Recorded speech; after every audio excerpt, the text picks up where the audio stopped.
Today is the second day of the International Development Economists Association is happening in Dakar, Senegal, where the economists from all over the globe are engaging young scholars who are being taught about different aspects of the economies within the African continent. And today there was quite insightful presentation from Daniela Gabor, who is a lead professor in economics from the University of SOS in London, whom she spoke about the roles of central banks from the African continent in the economy. She said that is exactly where the inflation begins, and of course engaging the people about the populist ideas of spending. Governments seeking several interventions to rescue their suffering economies. And to be specific, I took an issue with the idea of privatization. She said that the idea of privatizing state parastatals is a move that some of the governments within the African continent are using as an intervention method to address the economic crisis in those respective countries. And this is what she had to say about it.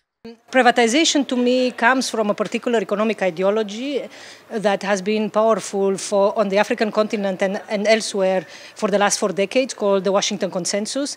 And the push for privatization is particularly strong when countries are undergoing an economic crisis or when they are under pressure because the IMF wants them to embrace austerity and to increase fiscal revenues. And it happens in fire sales. So I'm very much doubtful that fire selling your own state-owned companies is a good idea, because it doesn't generate a lot of immediate revenue. It basically is a gift to the private sector, and then it reduces your ability, your long-term ability to do development policy in a coherent way, because it basically says, you know, the private sector is in charge of allocating resources, of allocating capital. So I'm not surprised that this is happening in Kenya, because it is happening across countries who are undergoing some form of economic crisis or an agreement with the IMF.